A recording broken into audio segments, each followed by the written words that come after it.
सिंध में पीअण जे साफ़ पानी की फरहमी ऐं गंदे पानी की नेकाली बाबत जोड़ियल सुप्रीम कोर्ट के हुकुम ते अदालती कमीशन में सिंध सरकार पारां चीफ सेक्रेटरी सिंध ऐं टास्क फोर्स पारां रिपोर्ट जमा कराई वई। कमीशन पारां ईंदड़ ॿुधणी ते दरख़्वास्त ॾींदड़ एडवोकेट जनरल सिंध के दलील ॾियण जो हुकुम ॾेई छॾियो आहे। सिंध में पीअण जे साफ़ पानी की फरहमी ऐं गंदे पानी की नेकाली बाबत सुप्रीम कोर्ट के हुकुम ते जस्टिस इकबाल अहमद कलोड़ी की सरबराही में जोड़ियल अदालती कमीशन सिंध हाई कोर्ट में केस की ॿुधणी थी। ॿुधणी दौरान चेयरमैन केपीटी, मुख़्तलिफ़ खातन जा secretary, MD water board, advocate general Sindh, task force जो सरबराह ऐं ॿिया ऑफिसर पेश थिया, जॾहिं त दरख़्वास्त ॾींदड़ शाह बोस्तो पेश न थियो। ॿुधणी दौरान सिंध सरकार ऐं टास्क फोर्स पारां पेश कयल रिपोर्ट में ॼाणायो वियो आहे त सूबे जे 14 ज़िलनि में 83 सैकड़ो पानी इंसानी जान लाइ हानिकार आहे। पेश कयल रिपोर्ट मूजिब कराची के पीअण जे पानी में 33 सैकड़ो नमूना इंसानी गंद जो वडो मिकदार मिलियो आहे। कराची शहर में 90 सैकड़ो पानी पीअण जे लायक नाहे। रिपोर्ट में ॼाणायो वियो आहे त लाड़काणे जो 88 सैकड़ो पानी सेहत लाइ नुक़सानकार आहे।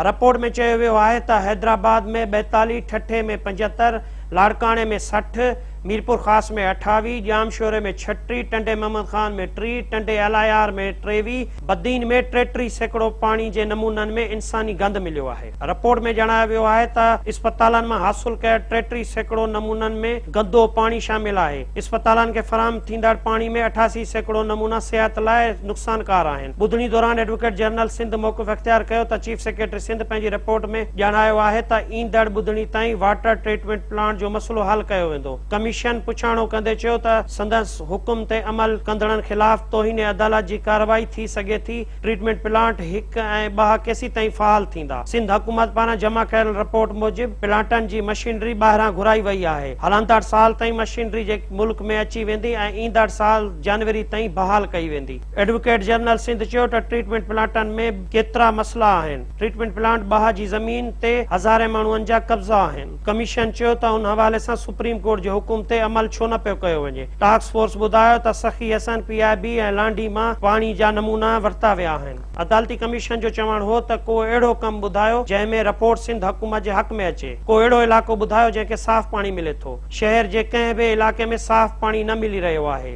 ऐं पूरे शहर में गंदे पानी जूं लाइनूं पीअण जे पानी सां मिली वयूं आहिनि, जंहिंसां शहर में पीअण जो पानी ख़राब थी वियो आहे ऐं इंसानी जानू में ख़तरनाक वायरस फैलिजी रहिया आहिनि ऐं मुख़्तलिफ़ बीमारियूं में इंसान पखिड़िजी रहिया आहिनि। एडवोकेट जनरल सिंध जो चवणु हो त S1 ते कमु जारी आहे, सितंबर ताईं मुकमल कयो वेंदो। S3 जो कमु मुकमल थियण सां साफ़ पानी मिली सघे थो। संदसि चवणु हो त मशीनरी सितंबर में पहुचंदी। ट्रीटमेंट बाबति कमु जल्द मुकमल कयो वेंदो। एडवोकेट जनरल सिंध एतराफ़ कंदे चयो त 4-5 गंदे पानी जे नालनि ऐं इंडस्ट्रीज़ जो पानी शहर जे पीअण जे पानी में शामिल थी वियो आहे, जंहिं ते 2018 ताईं ज़ाब्तो आंदो वेंदो। अदालती कमीशन ईंदड़ ॿुधणी ताईं रिपोर्टूं तलब कंदे ॿुधणी 1 हफ़्ते ताईं मुलतवी करे छॾी। कैमरामैन गुलाम मुस्तफ़ा रिंच सां गॾु सिकंदर भुट्टो, सिंध TV न्यूज़, कराची।